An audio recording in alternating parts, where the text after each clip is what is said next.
This is the sound This is the sound of worlds beyond number.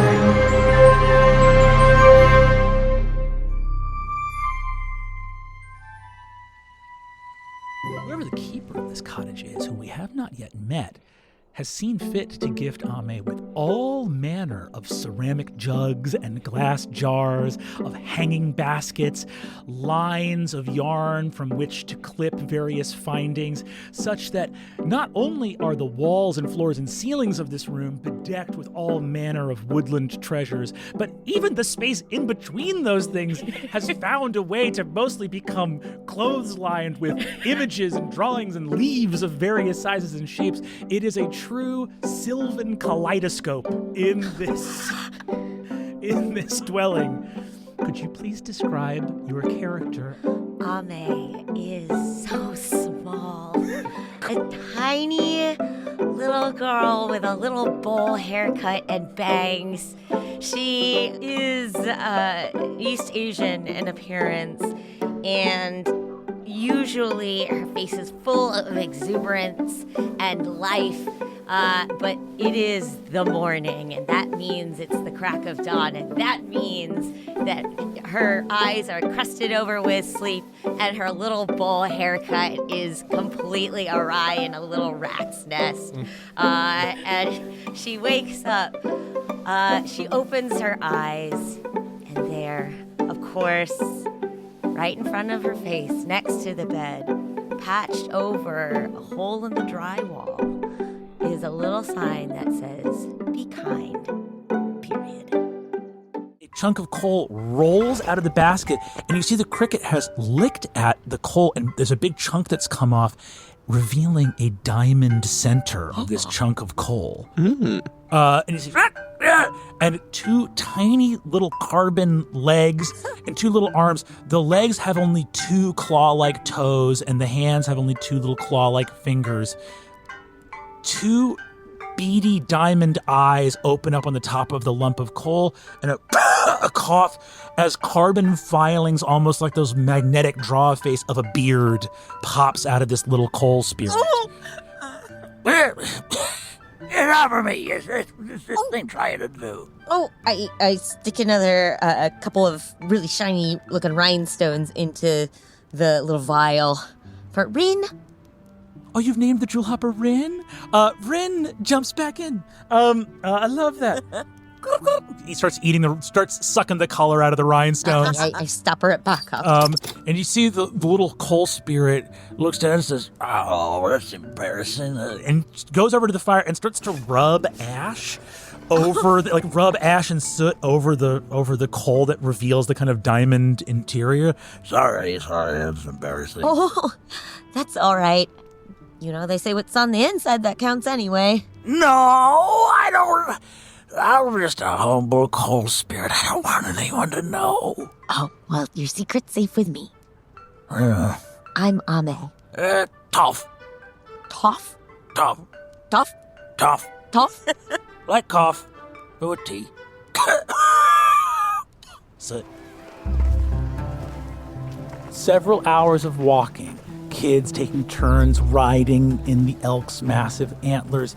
You can see the wisdom, what you knew of witchcraft, has saved this young girl. Neef, with the elk by her side, a walking stick in her hand, and one of many corduroy witches' hats from inside the cottage, now firmly on her head, a nice toasty, sort of burnt orange corduroy witch's hat with a little purple patch on it, as she walks by this massive elk with a feeling of pride and confidence. She has this massive, powerful familiar beside her and goes, okay.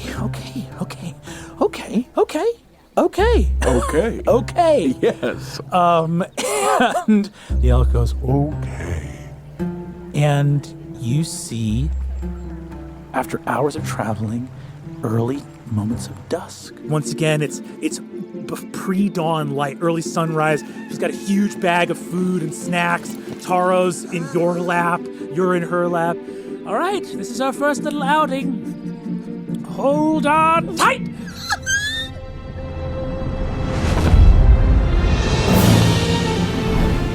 wind in the trees. The fog clears as she takes off into the sky. And at first, it's treetops, and it's moving, and it's wind, and it's everything. And then it's even higher. And then, oh my God, you're seeing farmland. You can't even see buildings anymore. Oh, you're way too high. You're in the clouds. This is too high. Put your scarf on. You'll catch pneumonia. Just fully, like shouting at the joy and the pure freedom of movement and sky and air and stars and it's wonderful. I close my eyes and it really, I feel, I can't explain just the joy. I feel like my heart is soaring.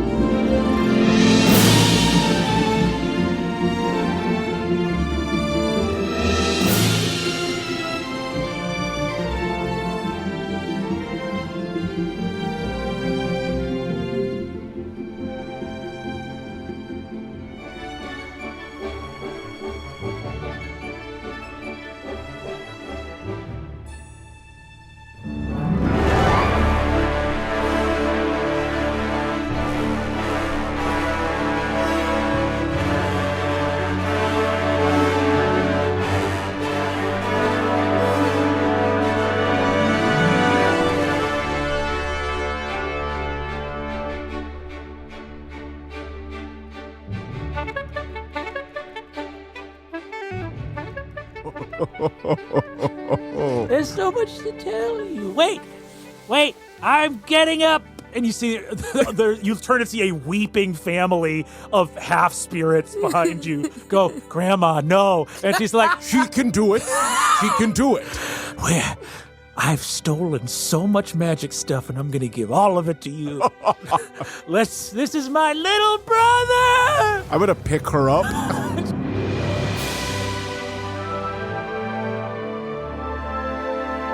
She clasps you, my little brother. He was on his way. I lived a life of mortals, and you were always on your way.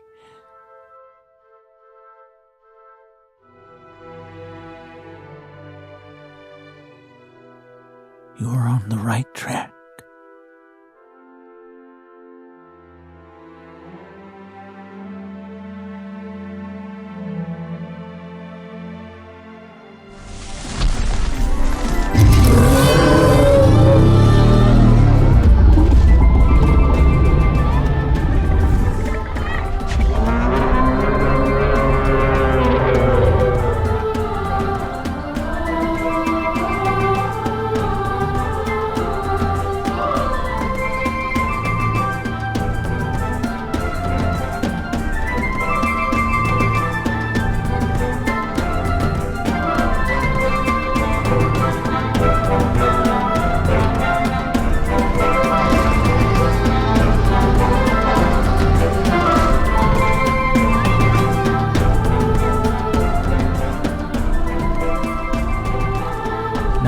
Bear, it is said, was born at the heart of the world before the spirits of Star and Sun first alighted and woke him with their terrible brilliance. Suddenly you turn a corner and you see below you lights and a big city, the first city you've seen in a long time, the city of Bracken.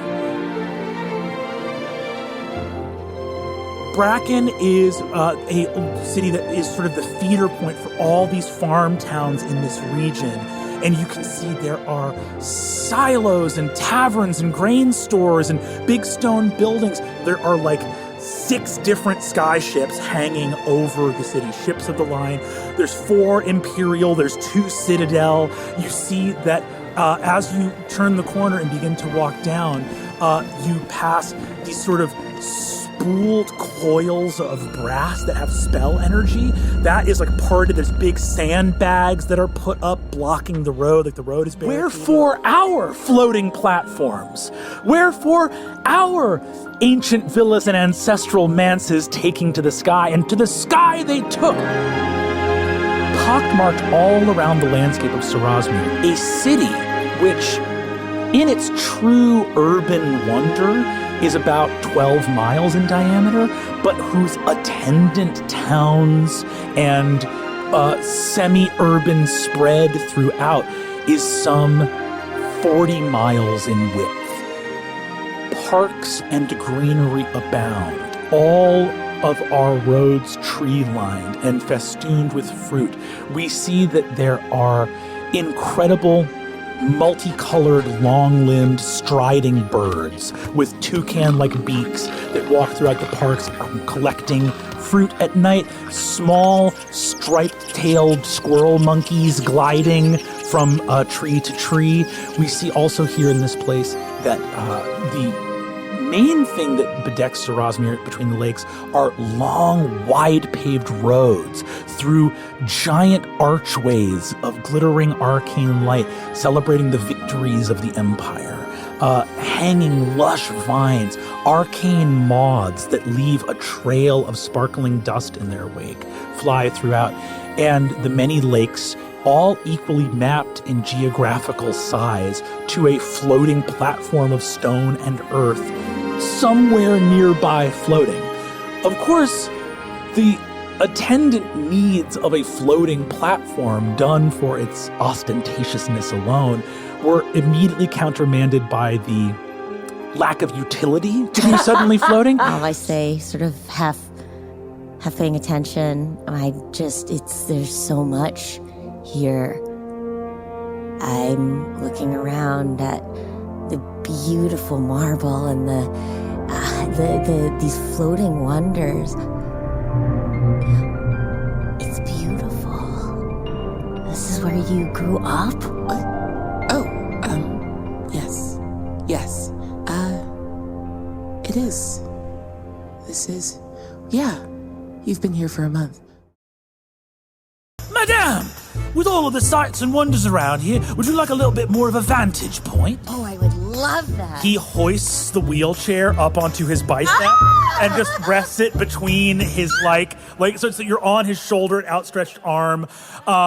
As the fox goes, moving too fast, and he says, Come in for the fight of your life. and he just starts to gesture you to a prize fight. Bear, the fact that you have not mentioned this man to me is a point of contention between us. Do you get back in time before Malakant's court takes off? No. Is the sun rising by the time you... Yes! Of course. Yeah. We lost the wheelchair. We lost the wheelchair. You lost the wheelchair. We will see the day star, and that will tell us Yeah, to we go were home. like, fuck that wheelchayer. Fuck that wheelchair. so- We can get more. You can have 100. Yes. Ame demanded I throw it. Give up the chair.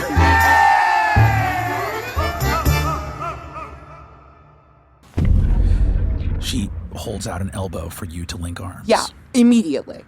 You look and see that both of you aren't invisible on exiting from this thing and begin to ascend a force staircase invisible in the sky that perfectly aligns with where her balcony rests at the topmost position and begin to ascend into the place where the sort of geode prism crystal of the Irian inflects at an angle and converges to a single point and begin to walk up an invisible staircase in the sky towards the very top. Shut up! This rocks! Sorry, invisible, discreet. This fucking rocks. No more secrets. It is time, young Penumbra sage of the Penumbra. It is time that you beheld the endeavor, the great endeavor, which we don't leave lying around just anywhere. We keep that for last but not least. Welcome to the court of Lucent and a 25th court of the Citadel. Shut the fuck up! Appears before you.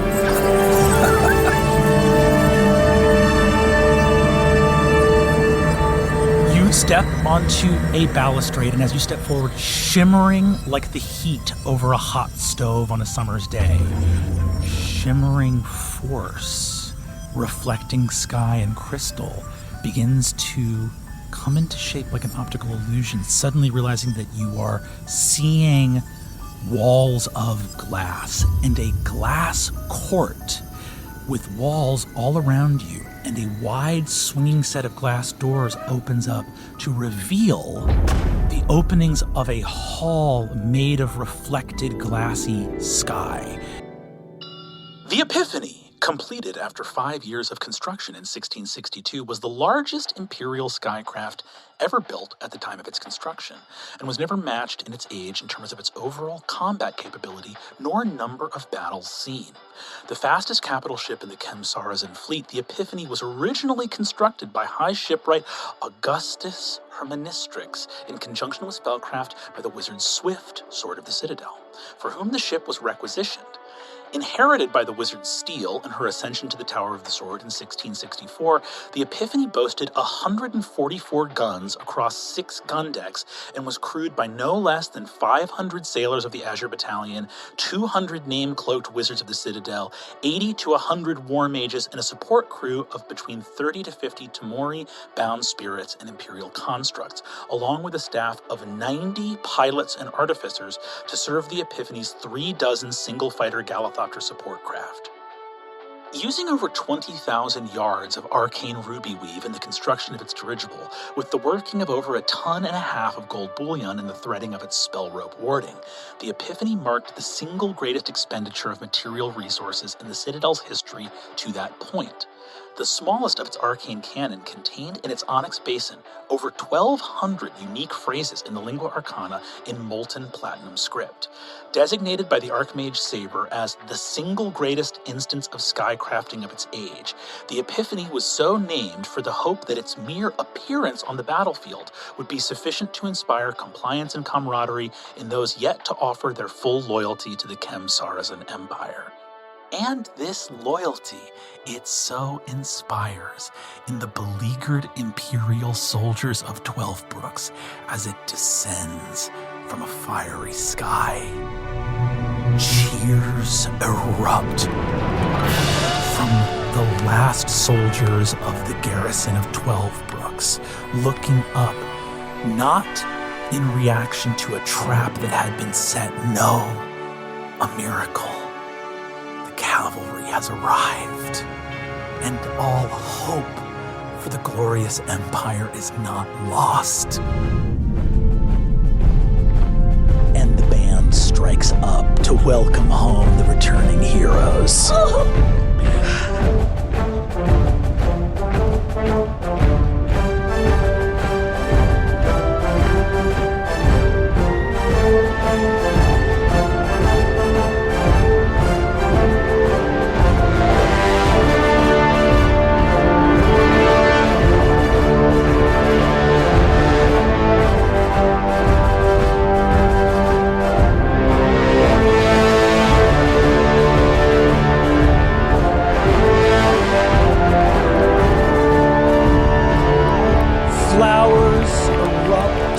And you see chariots pulled by massive beasts conjured by magic itself. You see that there are proud triple-horned rams that pull chariots, their white fur marked by silver brands that empower them with spells, pull wide war wagons. And there is a small ceremony gathered here.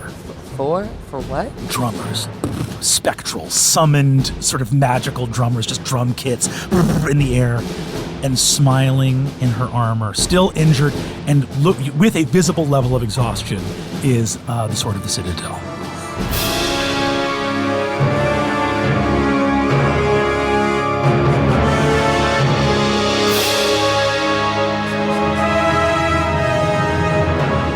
Wizard Sky, Archmage Apprentice. And you see Prince Kimari Wolfgang Saraz at the front, and about 200 Imperial soldiers, not only infantry, Marines, sharp, smartly dressed, decorated medals, gold brocade. As you walk in, a prince of the Saraz Imperium strides forward.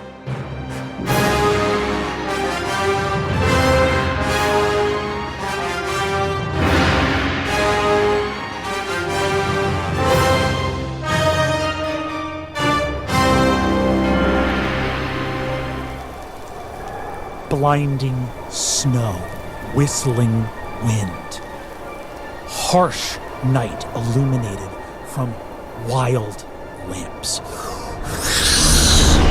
No ground, no sky, no mountains or plains to either side, just endless snow rushing past faster than the wind as we see the deck of the Meridian, its frost-white blimp and endless riggings and ropes. You see crew members hacking away at the ice forming on the ropes. A alchemical artificer's lamp blasting out in the blinding snow. The light barely helps as the snow blasts forth as this skyship races through the Arctic winds. And we see a figure tied to a mast so as not to go over in the sudden movements of the harsh winds move back to the helm. Crying out, the crew member of the Meridian calls back, "Mistress! We've just crossed the Boreatic Parallel! We should be there in less than an hour's time! Wizard Sky will be putting down at once!" And we see at the helm the Wizard Sky. Abria, please describe your character as she is aboard her skyship hurtling towards the North Pole. Suverin Cadbaracat, I the wizard. pass my hands on the ground up through what appears to be the running stream, and little goldfish, illusory goldfish, start swimming upstream as well. Little goldfish made of light swim up the Aurora Borealis around you, and you see the ice fairies all begin to emerge from the rocks, and you see there's hundreds of them on the mountainside, and they all begin to cast little lines of ice into the staircase, trying to catch these illusory goldfish. You are filled suddenly as you ascend the mountain, no longer necessarily fearing for your death. This is, you realize, of the places in the world you have seen, one of the most beautiful places you have ever seen in the world. Going up the mountain, you see the valley below you, the aurora, the wide stars, the snow-capped mountain peaks. This is a place of such raw, majestic, uncompromising beauty that it fills your heart almost to the point of bursting.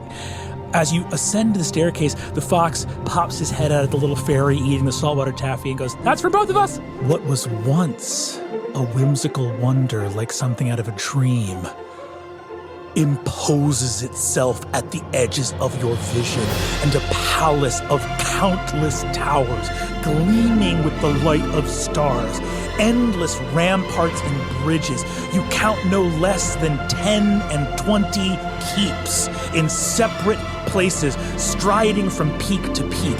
A palace that has sat at the top of the world for ages beyond counting. Doors gleaming in the silver of the snow open, and a wave of gold, light and warmth of a fire from inside as the long shadow of Costa the bear falls across the ending of the staircase. He pulls the massive doors open, and a figure more beautiful than words, in a robe of fur and silk and spun metal and precious jewels, wearing a tall and silvery crown with ice white skin and ruby red lips and eyes as piercing as the northern star above, beholds you. And I'm going to need a wisdom saving throw. Oh my God! Lest you fall in love. She's just too hot. I'm obsessed with this. An enormous silver telescope that breaches through the heights. You see the the glass at the top of the dome revealing all of the majesty of the stars overhead that now glitter in companionship to that true fixed northern star. You see the layout of the stairs and wells and landings, almost like a gallery or a grotto more than a library. It is like looking at the many concentric and overlapping gears of a watch in terms of the size of wells and the spiraling staircases that approach them in a strange and beautiful asymmetry that nevertheless has some pleasing geometry to it. And from each of the openings of the wells does shimmering, flickering light emerge. Do you enter the room? Yes. Obviously, yes. This is the most beautiful thing I've ever seen. But I do, on entering, there's not a universe Suvi would assume where there wouldn't be a sense of like, I might be followed, I might be observed. So is there any sort of like scan I can do to see if there's like any like magic, like detection magic or a tail or something? Give me a perception check. You have lain 15. some spell into this. You don't know what it is, but there is a spell waiting. The shield is enchanted. And in so doing, you feel that inspiration. You look out through the window outside of the kitchen. You smell mushrooms. For a moment, you feel like maybe she's about to walk down that path where I can see her through the window. And then you realize, no. It's not that she's about to. It's that she did. At one point under these stars, your sister found her way to this world and walked through here. And some piece of magic was left here all these long years to find you.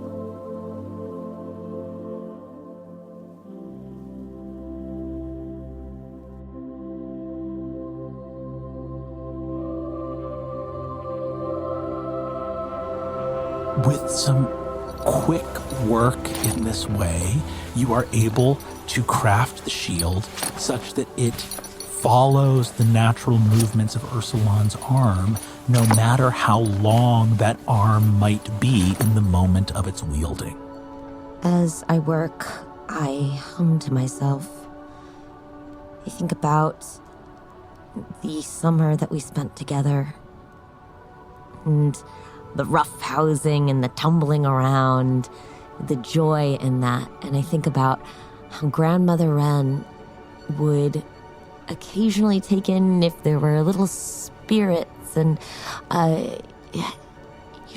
things that were not quite human in the woods, bringing them in and sometimes patching them up and giving them a little gift to go along their way with. And I weave that into it with the threads. Ursuline, your shield is a +3 magical shield. Okay. And with the ability woven into it by the Witch of the World's Heart, as a bonus action, you may extend that +3 bonus away from yourself to an ally within 5 feet of you. And on the young lad's name day was he given 3 gifts from his father, the King of Storms. First, the king he gave a spear named Sea Calmer, that the waves might ever be at the young lad's beck and call. And second was he given a cloak named Mist Caller, that the shrouding fog of the sea might ever hide his travel from the eyes of foes. And third, he gave him a sword named Wavebreaker. Shut up! Sorry. You look at the illustration of Naram. He has 7 fingers on his hand.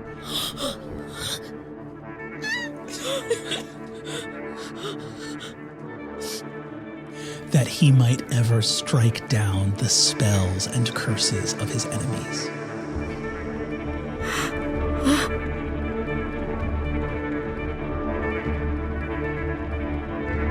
As the light touches the creature, you see, reverberating like sonic waves, the creature pushed down.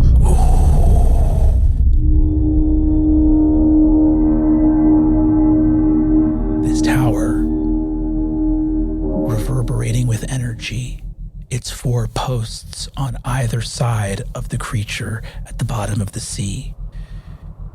You see, Morrow smiles, weeping.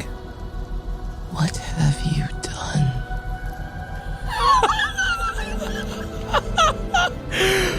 We got it. We got it.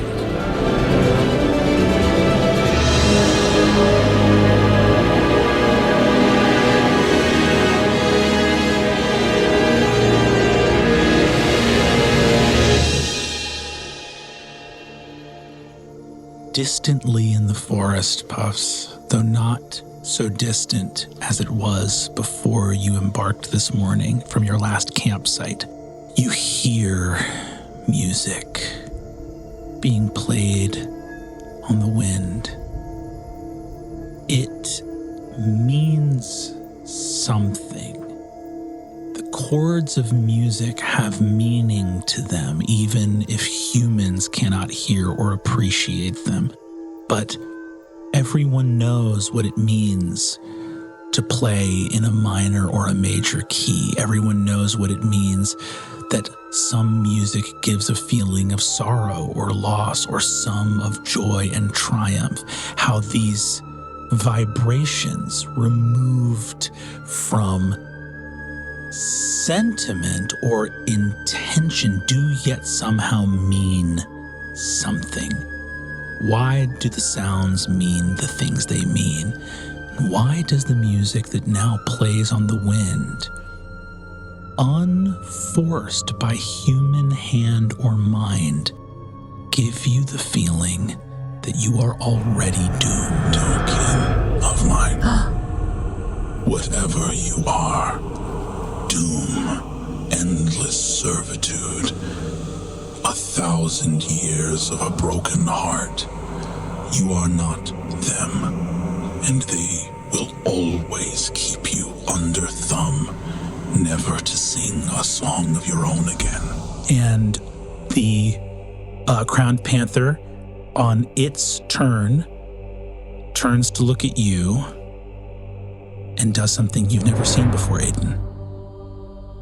He sits on his haunches, blood pouring out of multiple wounds on his body, looks up and makes a low and plaintive growl up towards the branches of the tree.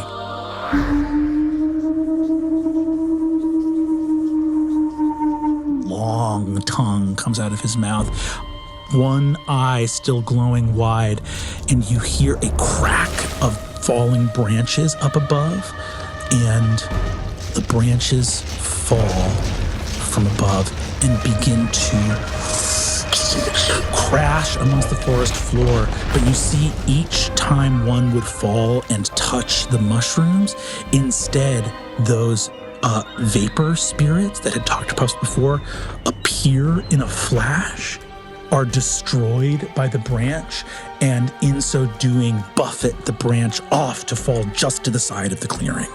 You see that the spirits below look around at this sacrifice of these little wispy vapor things, and as moonlight breaks through the glade and touches for the first time, you see that the panther keeps this growl, and the spirits that have their lanterns lit watch as their arms are slowly pulled, and the lanterns begin to pull them away from the glade up the moonlight, as though the wind were carrying them up the light from each other. They look and mourn and wail at those with broken lanterns and broken bodies that cannot come with them.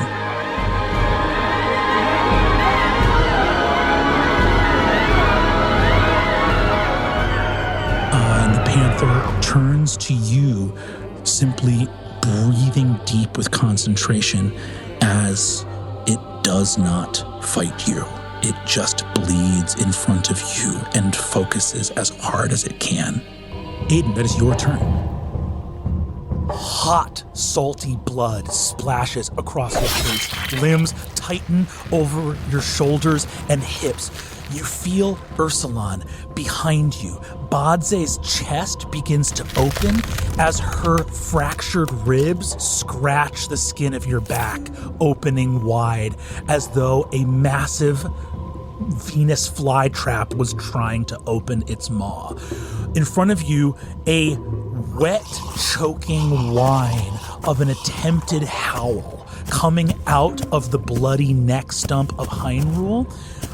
The severed wolf head, the eyes go immediately bloodshot, the tongue lolls out as the jaws snap wildly without consciousness over and over again. Socorro leaps back, kicks the head into the bubbling pool, and the headless wolf body staggers to its feet as blood gushes out of the open hole in the severed stump. Ursulon, roll initiative. Let's make one thing very clear. Lost little cub, as far as I am concerned, you became nothing more than food waiting to be scattered amongst the roots the day you wandered out from under the lumbering shadow of your oaf of a father. You're far from the parade, little one. Very far indeed. And your elbows you are dragged to the ground as she pushes you down even further, and she says, You came here to tell me of some piddling witch? You asked me for favors when you watch my husband in their clutches? Why don't I simply drink your blood and add it to my leaves? If you must, you may. Just leave Ame. Leave the witch. Ame. The witch's name is Ame. Where are you, little Ame? I can't tell you if she's still alive, but that's a dangerous world for you. How badly do you want to know? You hear footsteps approaching of Suvi and Ame. Badly. What would it take? Take my painting off the wall.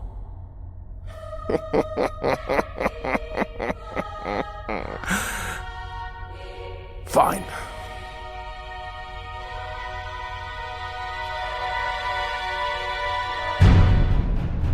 Suvi, Ame picking you up off the ground. What do you do? Sprinting down the hall, Suvi is immediately back in Port Talon. Brother, you should run. Roll initiative.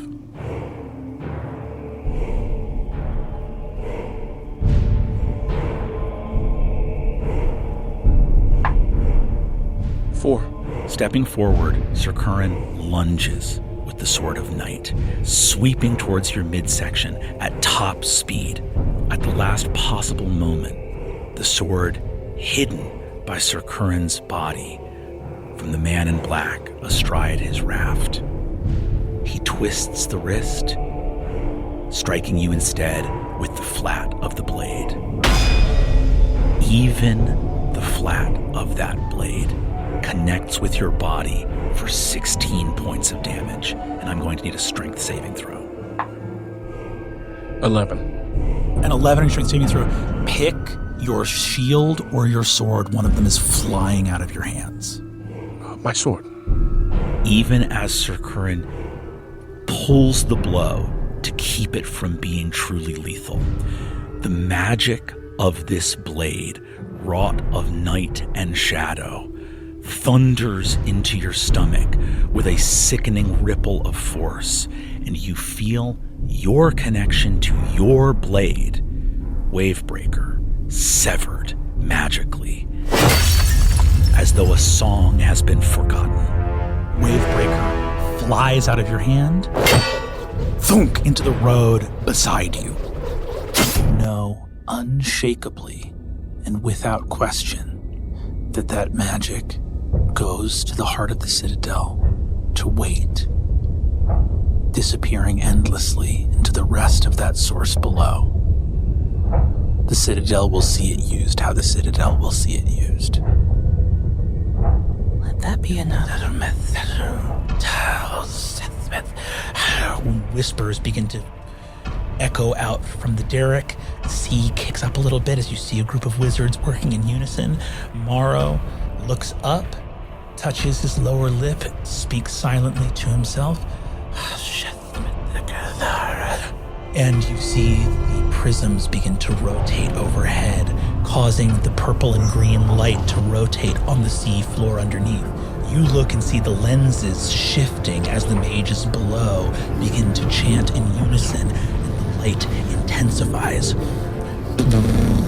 Purple and green light mixing, swirling, becoming one blinding image. The waves kick up, the wind kicks up. You see white foam coming off the sea caps of the waves. Beneath you, the light is obscuring it, but you see that the foam is building and building and building. Suddenly you realize the light itself is swirling and creating a whirlpool underneath the derrick.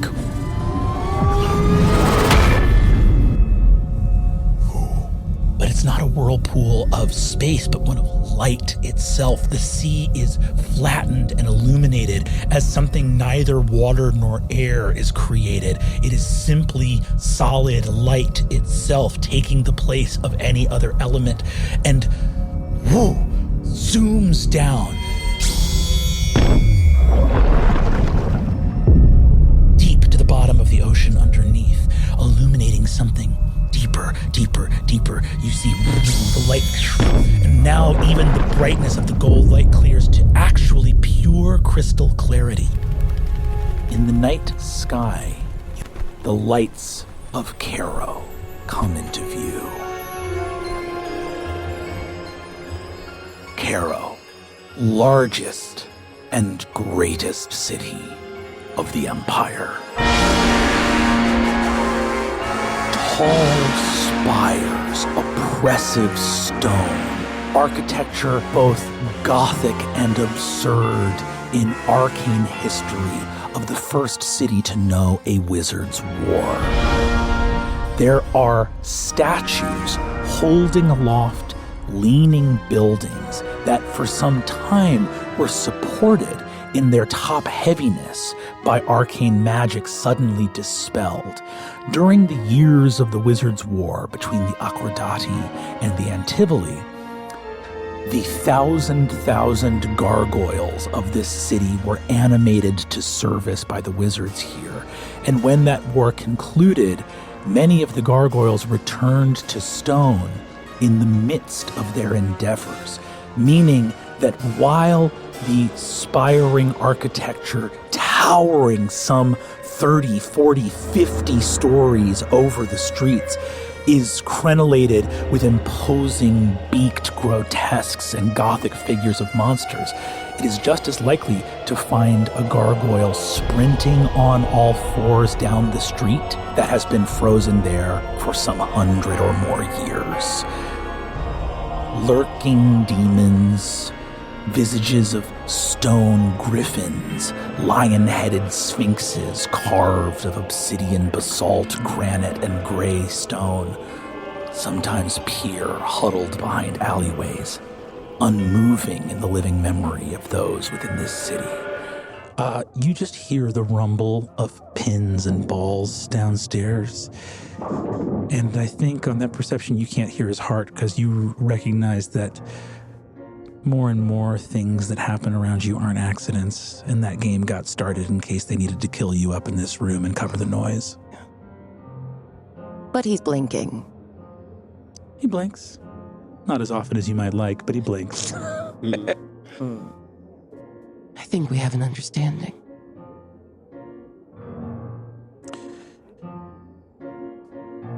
I'll get my messages from the hosts here. I'll see you around, Suvi. Mr. Gallows stands up and leaves the room. And I extend out my hand. An ice-cold hand shakes yours. He smiles, and he says, "A pleasure, Bear. Take care of that string. I only have as much as they left around my neck."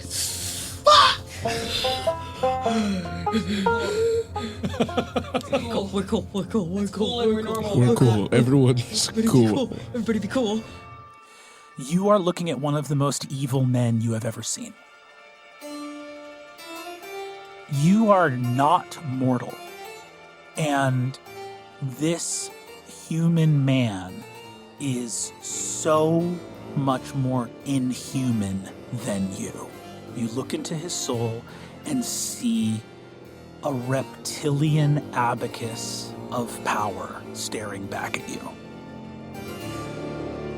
He begins to walk across the bar to you. And Ame, you see why the spell does not take effect. Steel no longer lives in a world with truth.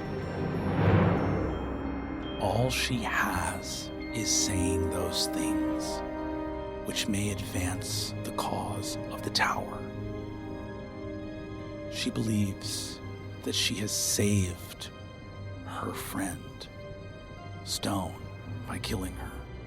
She believes that she has made Suvi the woman she should have been. And what is the tower? Well, the tower is the Irian, unless it's not. Because sometimes the tower is the 5 Archmagi, unless it's not. Because sometimes it's the Empire, unless it's not. The Citadel is whatever Steel needs it to be in the moment of her doing. And she can't even see that that's what's happening. It all feels so true to her already.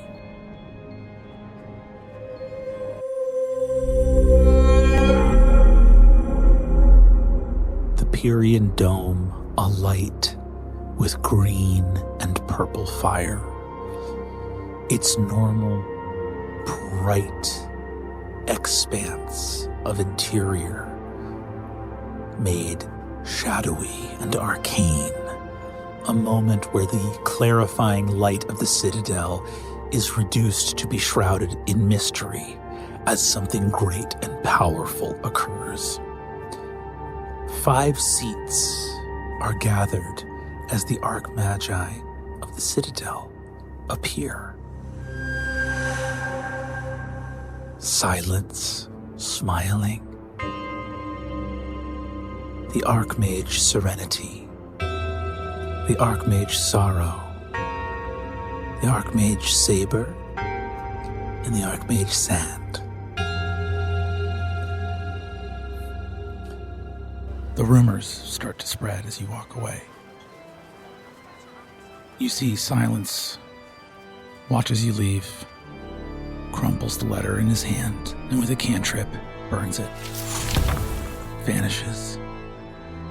He turns to one of the inspectors and says, "Well, seems the young lad was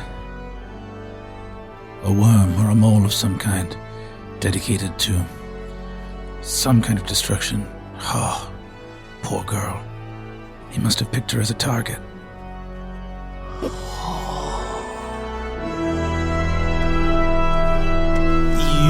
head out and find yourself at a Galathopter station. Task going back to the tower. The purpose of this box is made clear to you. Crafted carefully by a series of artificers compartmentalized across the Citadel, some making mirrors, others breaking them carefully, exactingly.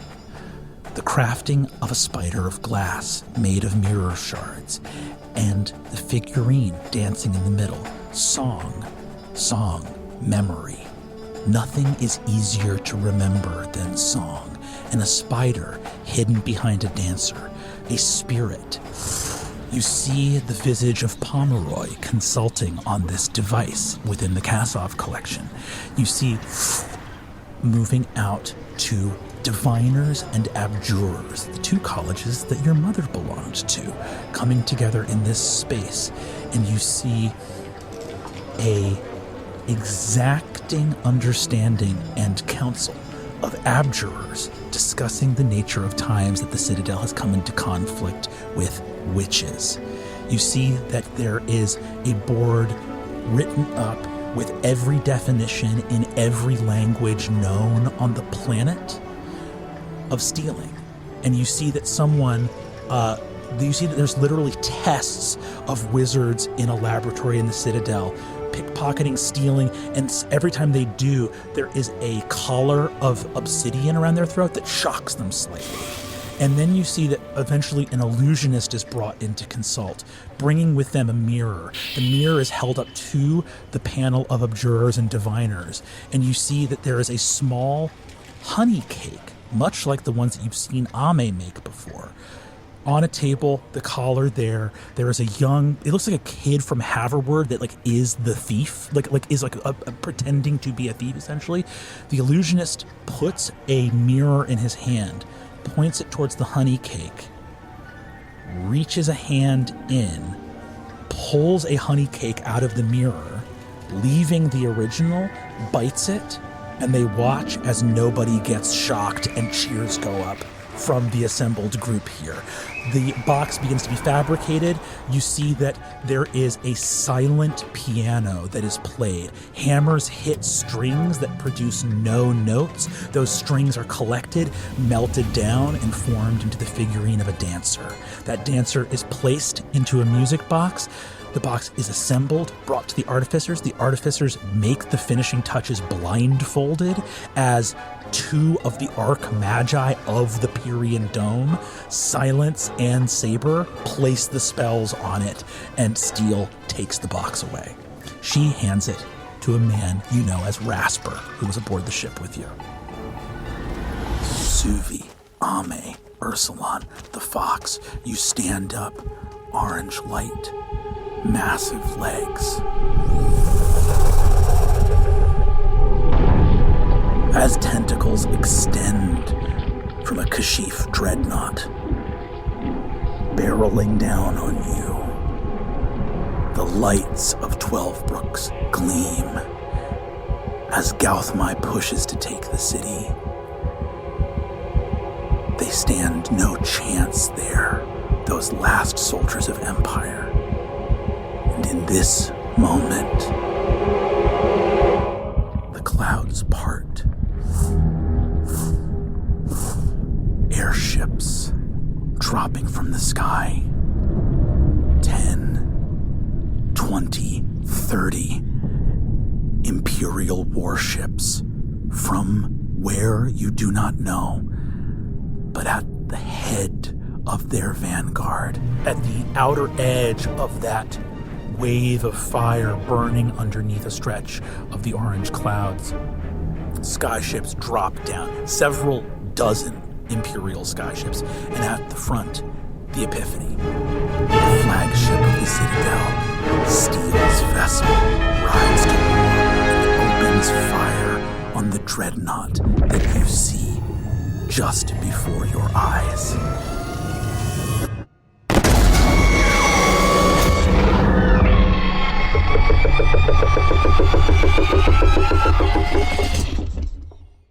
War is here. Leaden shoes. Unbelievable! And also, because it has transgressed against a witch of Umora, you have offered no harm or insult to this beast. It has lashed out at one who carries your token. There is no saving throw. The curse simply takes effect. As the tentacle whips forth to strike at Ursulon, it is met with that same glowing foxfire from the basement.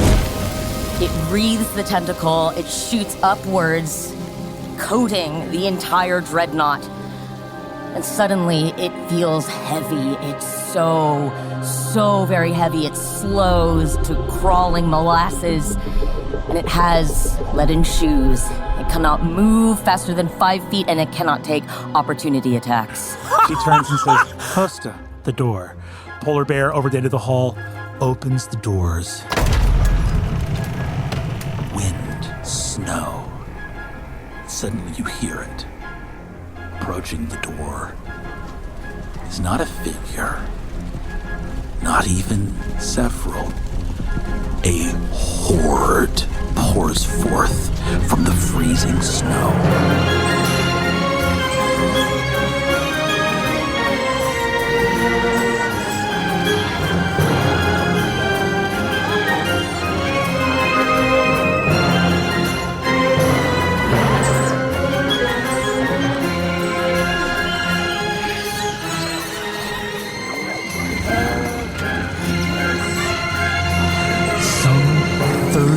Wolves, gray and lean, panthers, flying falcons, eagles, hawks emerge, roaring into the mist, snarling at each other as they take here, rolling. A leopard leaps forward as a full-maned lion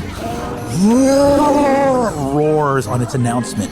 Their jaws are soaked with blood as though they have freshly killed. And you see also in their number, flying suddenly, flittering through the snow, everywhere they touch, blooming suddenly with some form of plant life that seems to grow even in the icy ground. Fearful little green fairies, blossoms of rose upon their head. And you see a core group of figures emerging in the howling, snarling, growling, roaring pack of chasing animals. The wild hunt and the woodland green have come to the conclave of the Coven of Elders. You become magically aware that Ame can choose to punish you for that in 100 years from now. Ame, as you push past, and again, Suvi loves you. The effort of this is not destructive, but in that effort to control you, the name Suvi flashes over your eyes, and there are a number of the protections you've cast over her, anytime you've healed her or cast guidance on her. Basically, in the moment that her hand touches your arm and she attempts to control you, the weight of every kindness you have done for her settles into your hand like the heft of a sword. And I stand and I wait. Ursulon, the fire roars. You break into a sprint. I need you to pick another unlucky number. 1. Go ahead and give me an athletics or acrobatics roll. The DC is now 21. Oh. 17 on athletics. Okay. You run and you feel your body covered by butterflies as you run through Gossamer Plaza. The sea explodes.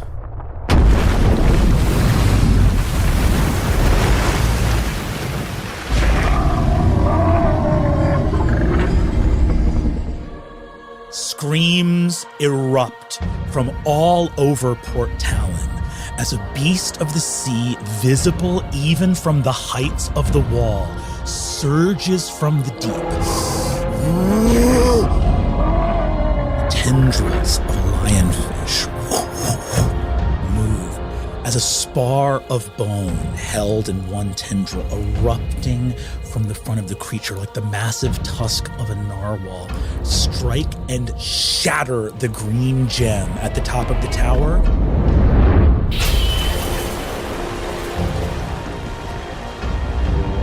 Ursulon loses himself to fear. It's flashes of trapped, bound, that feeling of not wanting to breathe for fear of being discovered.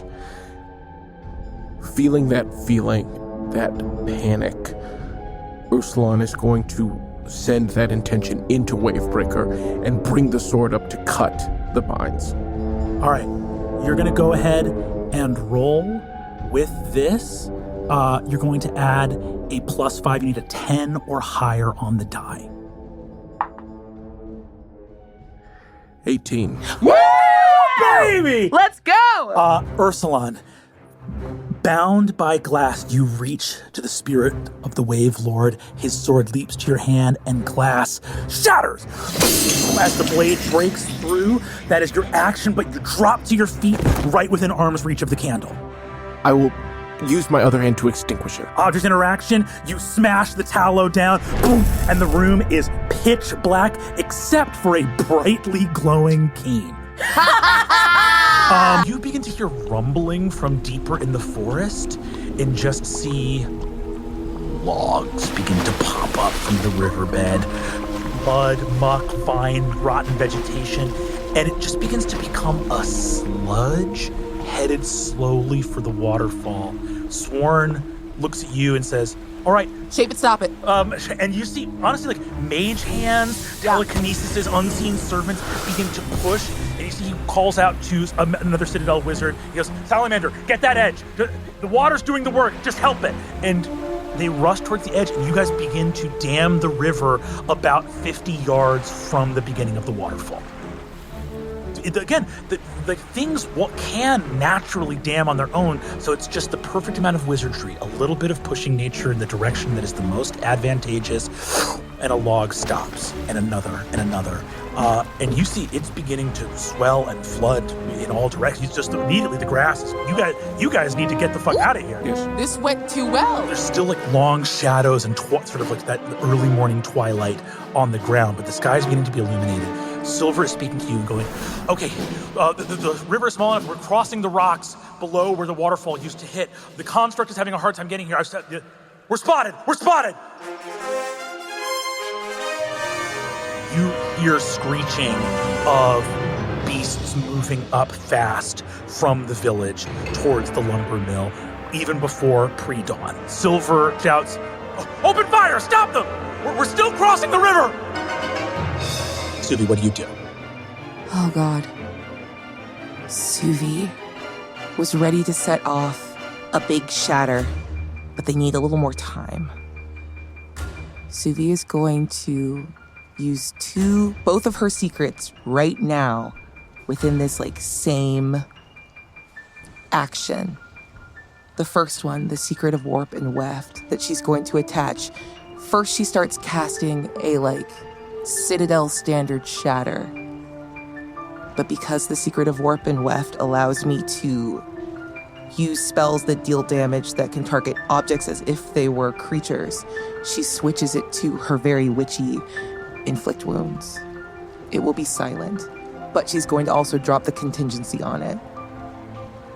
They have 1 minute, and the triggering is when Suvi hears that they are mostly across, she will bring down the dam. Incredible. You set up this powerful magic hanging in the air over you. Ursulon, it is your turn. Moving as fast as I can down the hill toward the sound. Cool. So you're just barreling down with them to meet these other people below on the hillside. As you do so, you see Silver takes a movement to sort of ford the river, and you see Cat throws up just a big evocation. You hear an ice storm down below. And you can feel cold wind and ice as he summons up a spell on the charging beasts. Down below, you hear the noise of howling, screeching joy as beasts descend on a construct that has made it far ahead of them down the slope to just go engage the town, and you can see in a single round, one of the two constructs is dismembered and destroyed. Suvi, you hear Silver say, open fire! Open fire! And as he does so, you hear them stop moving across the river as fast to turn and start to open fire on the beasts that are attacking one of the constructs. Sworn looks at you, and as he can sense that, the retreat is being compromised by protective fire, that they are, splitting their focus between crossing the river and, helping their construct with, suppressive fire. Sworn looks to you as, what should we do? The fog. Do you have the fog scroll or do I? He's like, he whips out the fog scroll. Toss me the scroll. Sworn tosses the scroll to you. The moment it hits my hands, I cast Featherfall on both of us. He's in my range to be caught with it too. He has a minute to get down, and she feels a burst of it as she releases the inflict wounds. You have your movement left to bring the fog from the riverbed with you as swift as you can, because the noise you hear overhead is a noise unlike any you have ever heard before. Surging forward with the fog, the cool mist envelops Ame, Sworn, Silver, all of these troops here. You can hear the final glorious stand of this construct as the shield spell fades from it. As it falls, as the beasts surround it, they turn to look, and instead of seeing their hated enemy, they see logs falling from the sky.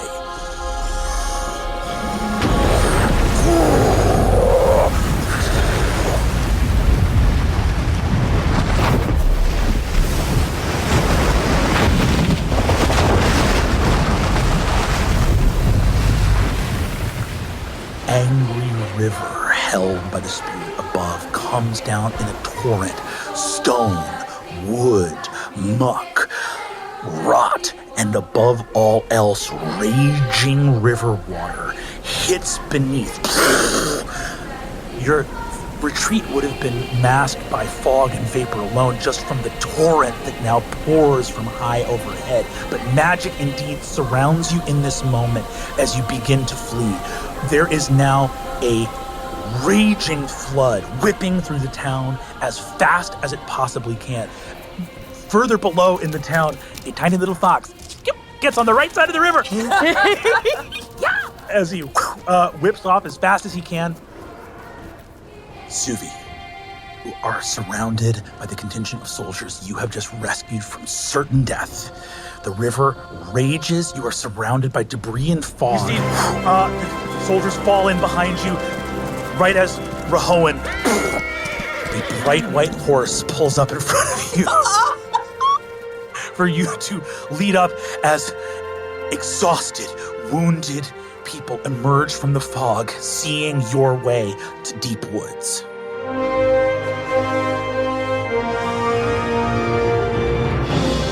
I saddle up, but bang, like physically bang on the shield. This way!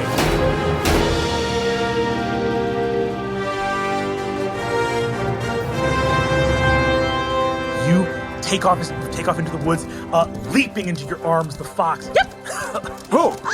Leaps in. Ame, Suvi, you emerge from the fog and see Ursulon at the front of the retreat. As the fox touches him, Cure Wounds goes off. Cure Wounds. You feel the fox lick at your wound. Ursulon, you lead. Salamander, Score, Lahound are right behind you, along with Silver, who gets low, flying like he's barely even flying. He's basically just using the speed of flight to stay under the tree cover right next to you. He claps a hand on your back and says, "Bear?" Yes. "I'll bet." He takes up with you at the front. Suvi, Sworn, Ame, you come up. You see Sworn looks out at the sort of staggering, like the artificers at the back. Everyone's sort of, see the artificers are like weeping, looking at the construct that's just fallen. They've spent so long. And you see Sworn says, "Sky, I have the rear. Move, move!" And he takes up the rear as you streak before red dawn into the forest and to hiding. You flee and vanish, leaving this place for once and all. Jordan, look at the end of your story, looks over at you and says, Why get to the middle of 12 Brooks? What's the plan you're trying to stop?" There's a bunch of children. They're keeping children! The Greneau, that's where they are? Yes. You want some help?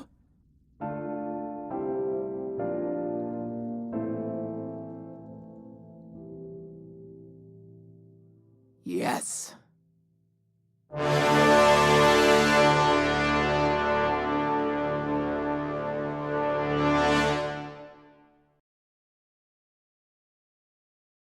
You lift your shield, effortlessly bat a couple of these across, and one of the guild mages on the ground level with a tube in this creature's stomach is across from you, and you close with him. Does a 24 hit? Yes, it absolutely does. Does a 21 end this man's life? 21 damage? Yes. Describe away. Ursulon does not take pleasure in ending this man's life. But there is an intensity with which he grabs the back of this man's neck, holds it in place, and brings Wavebreaker across with a surgical precision that might make you question whether or not he takes glee. Wavebreaker moves across, and this guild mage dies. You are not seeking an ideal outcome, merely one where this spirit is free.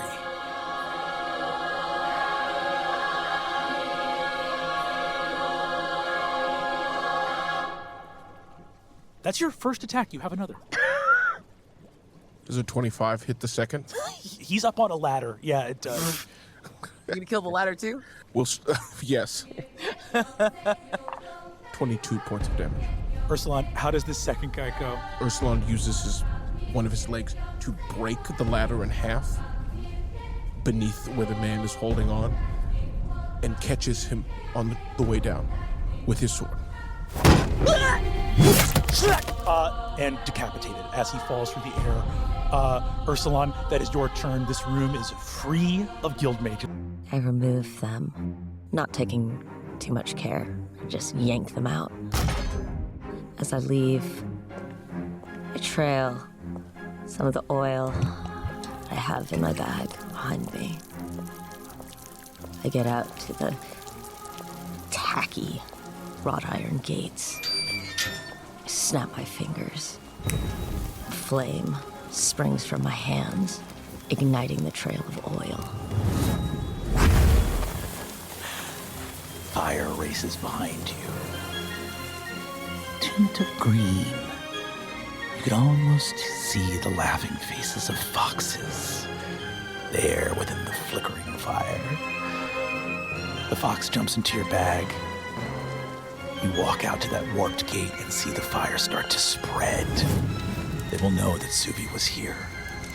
They will see and smell the rosemary and pine, the spirit that came to blast the doors off its hinges. What do they hear that night when the fire starts to spread? The good people of Caro begin to smell smoke. See the licking flames and cinders of fire. And they hear disappearing into the night sky.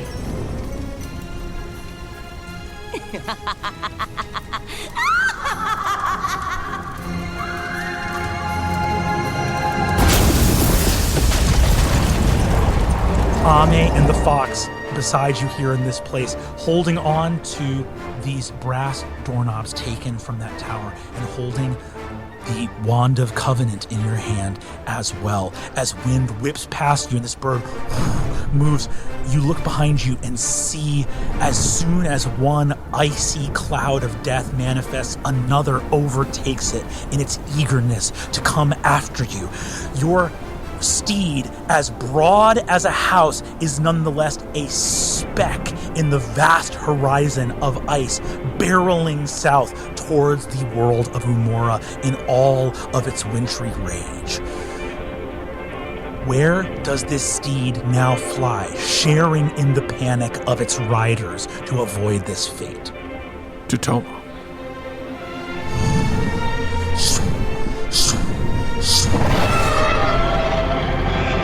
Racing south as fast as possible, the ice cascading, the snow rolling, vaster than an ocean, covering from the top of the sky to the Arctic floor below.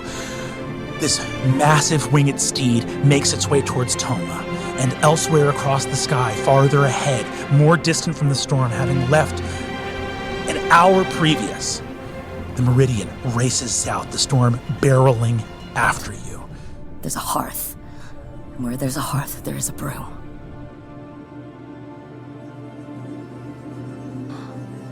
I take a running leap out the window. You stride the broom. You feel yourself weightless, powerful. Fast, fast, faster than the ship before you, taking off.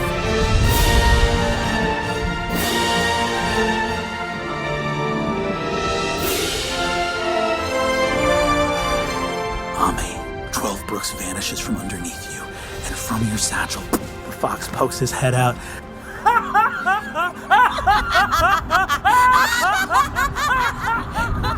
Ame, the broom in your hand, already raising the hairs of your arm as it snaps across the room, fills you with an ebullience, a levity, a joyfulness that does not match the horror of the burnt sky outside nor the menacing of the wizard Slate, who now beholds you and has no spell to counter, this magic of witchcraft being much deeper and older than any summoning of spell energy. The broom that you are holding in contact with your body, its bristles of twigs alighting underneath you, first removes weight from the center of your stomach, as though rushing quickly in travel over a bump or sudden rise in elevation. As the stomach goes weightless, the rest of the torso, starting low, deep in the saddle, rises as well, such that one's toes or feet have to kick for purchase on a ground that they are rapidly departing. Even as you feel the weightlessness, some part of your legs is summoned to want to still have ground to stand on. Moving to the window to escape sudden death, the feeling of glee as the fox leaps into the satchel of your bag. And you can see that even the fox, as by virtue of being your familiar, feels some weightlessness in this moment. To ride a broom as the witch holding the broom herself is to be well and fully weightless.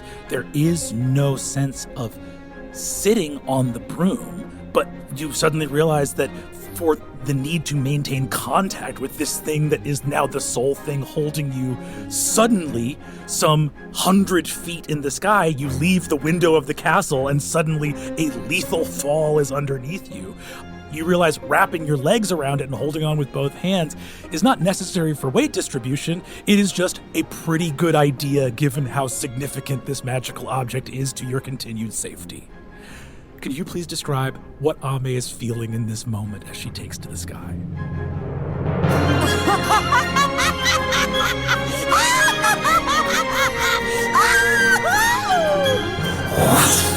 Wind rushes past you. The broom you are holding, the fox also cackling next to you. You tear off into the sky. The visual reality, burnt sky, no longer fire coming from arcane cannons, but instead... Halimont, do you know which way is north?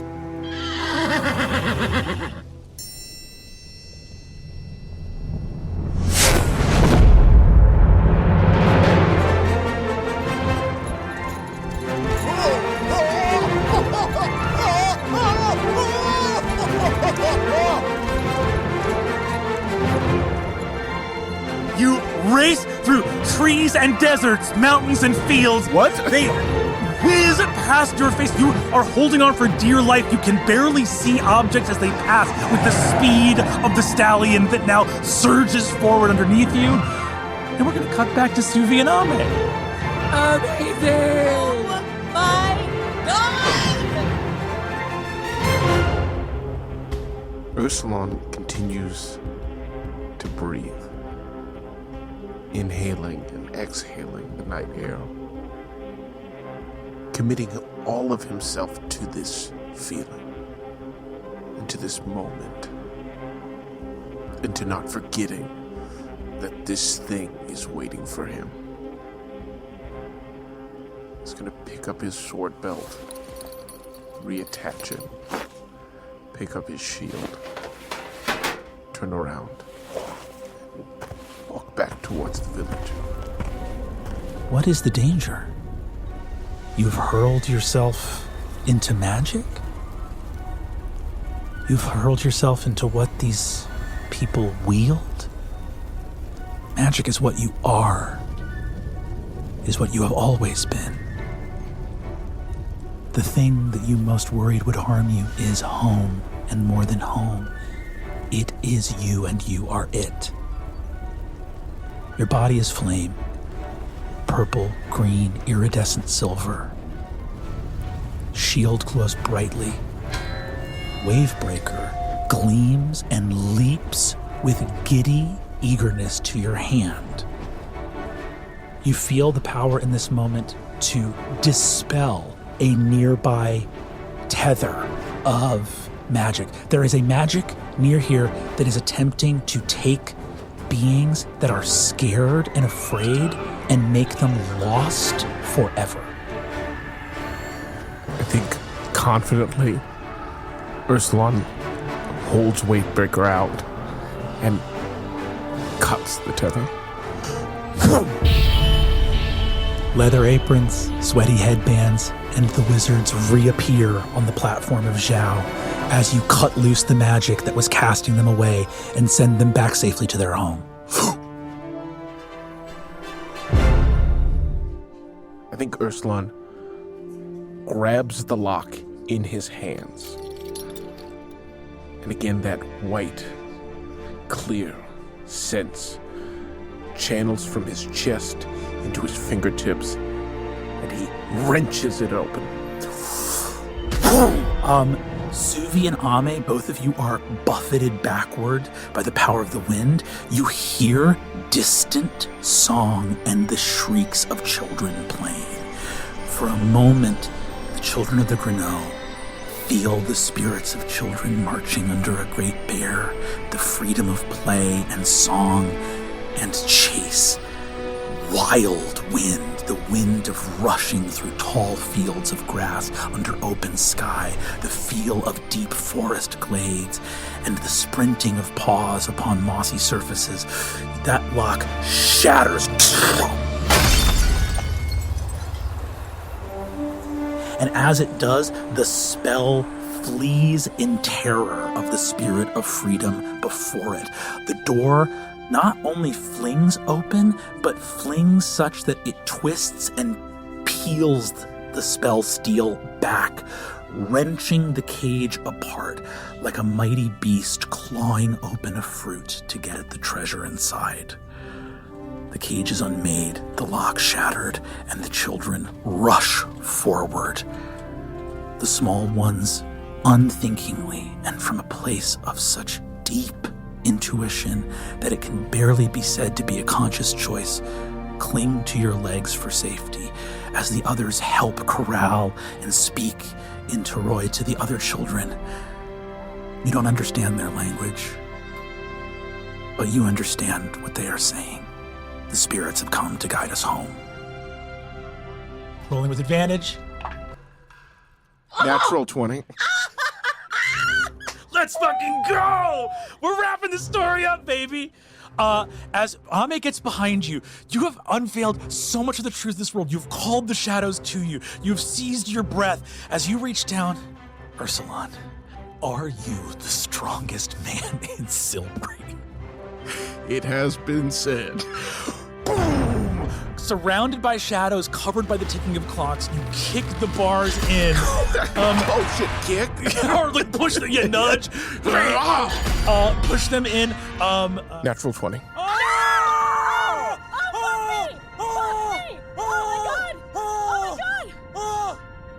The pilgrim under stars, the man in black, he raises an army of great spirits. I would raise a banner as well. One that seeks to end the war, not join it, not win it. The Citadel is a knife in the heart of the world, but to destroy the knife is not my aim. Only those who wield it.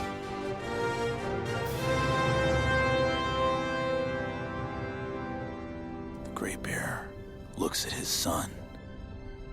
To march under my son's banner. His children stop dancing and marching as they look at their father, begin to shake his mighty shoulders. To march under my son's banner would be. And as he steps, he stumbles and wears for the first time you have seen in an age, a glamour.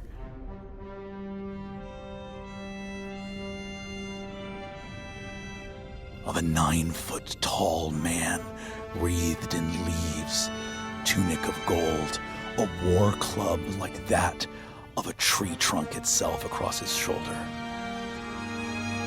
To march under my son's banner would be an honor.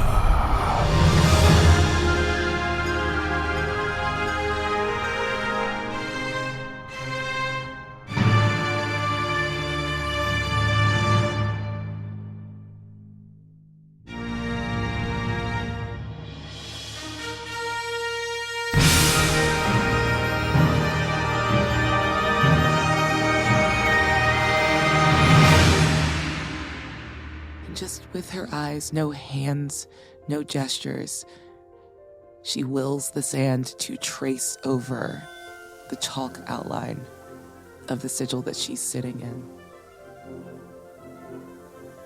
I love my magic. I love magic.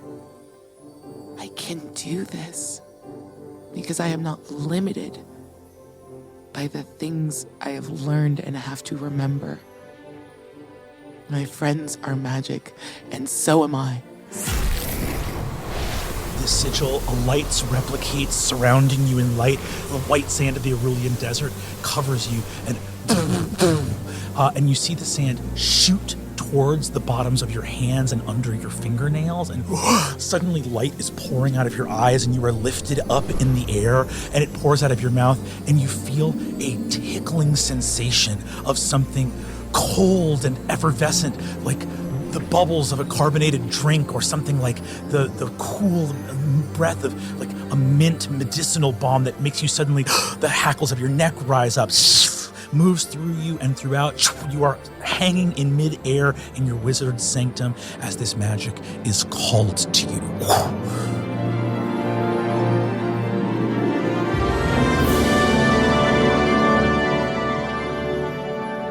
Do you want to level up right now? Let's do it!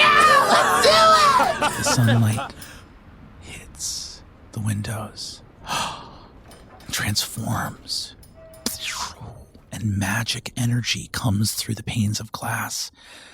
A pane of wizardry, lingua arcana, inviting the sun to shine as it will. And as it does, music starts to play from light.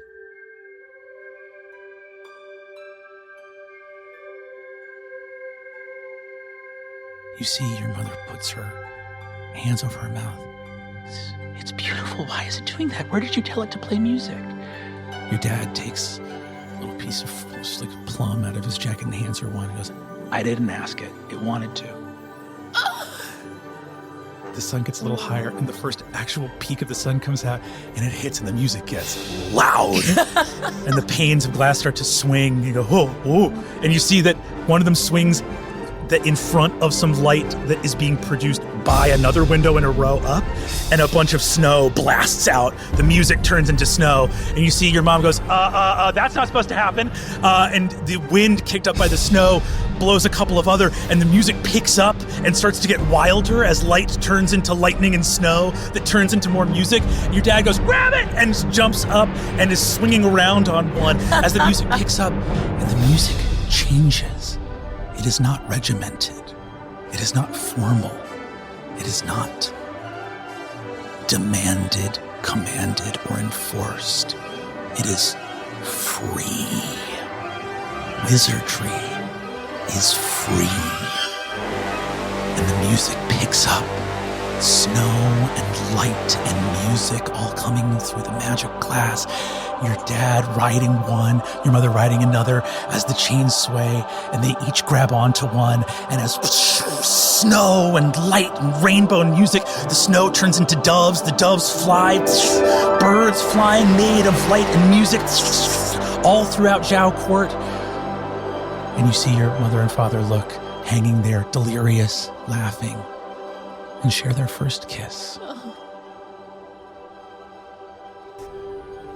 I didn't remember that before everything else I was curious. And even in this, I have never seen this spell before. And I'm curious about it. The secret of warp and weft that runs through this place, I run it through her magic. I want to see it, the build of it.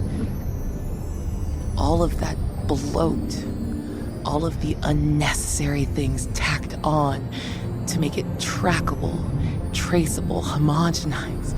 That's what's draining the Aerith in this spell.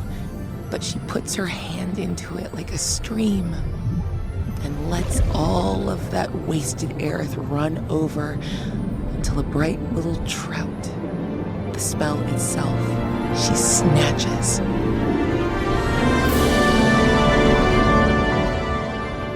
And in her hand, crushes it,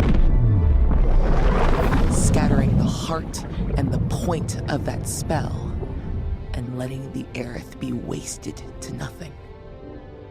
Vast, powerful, dominating, and overwhelming is the effort of the Empire to control what is limitless, miraculous, unbound, and magical. That effort has raised armies and flags. It has laid low enemies. And that effort is, as the memory of your father said, a waste. Curiosity, love, joy, rushing through. Your magic is so much more agile than this thing which is, in addition to being cruel and destructive, inefficient and reckless and stupid. A misunderstanding of the core principles and swinging like two young wizards in love through the grammar of this awful spell. Your counter magic scatters by seeking to understand and coming to the conclusion that this spell doesn't have a good reason to be here. It is gone. You know, in this moment, the corruption of this place runs deep. The sword of the Citadel is bent on an unworthy task. You are a truer heir to what this place should and could mean than she. That legacy, of which you are not alone, lives on in you.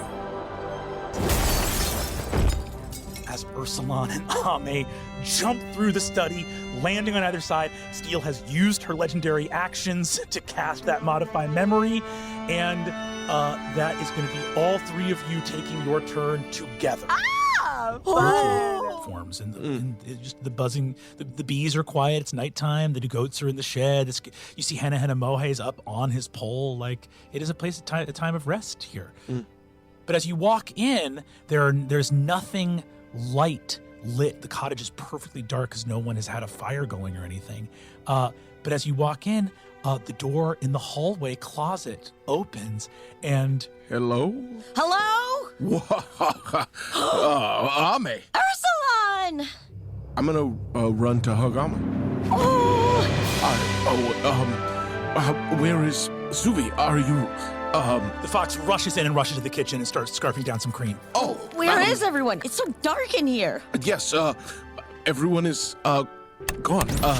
You open a door. There is no hallway. Instead, there is sunrise in the cottage.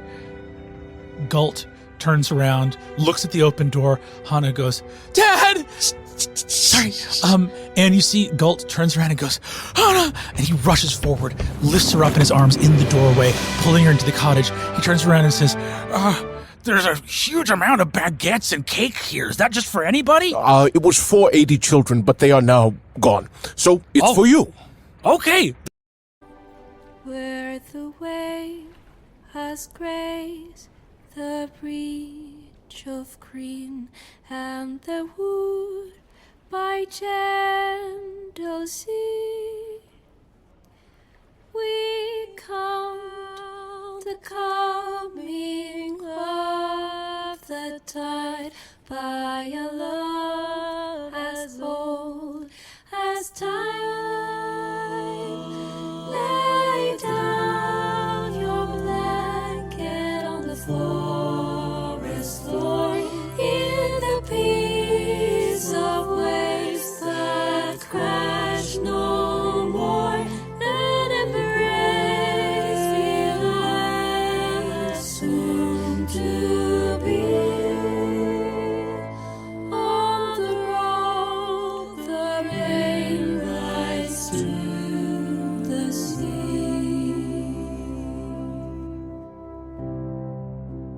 You look and see Galani looking at this song that people sing as they look, and you see that it's gotten late enough in the day that even with the storm clouds, the sun gets low enough that it comes in under the storm clouds.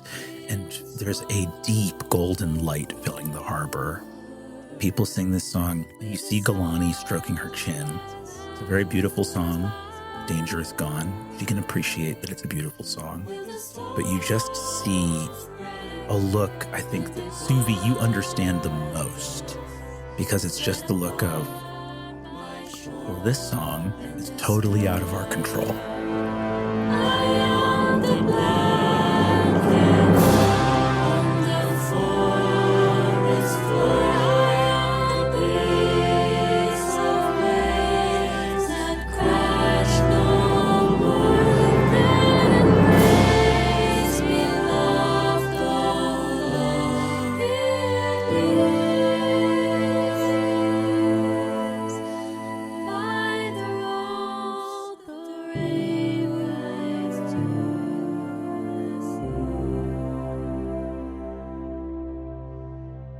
By the road, the rain rides to the sea. The original theme song for Bag It or Tag It.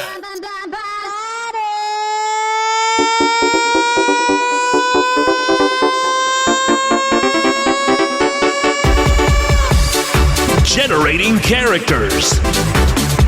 Making choices.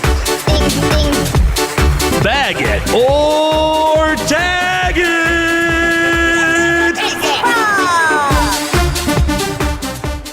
And it's original. Wow. In kind of a more significant way. Yeah. And that was it. A banger! Fantastic. That was so good. Great job, Taylor.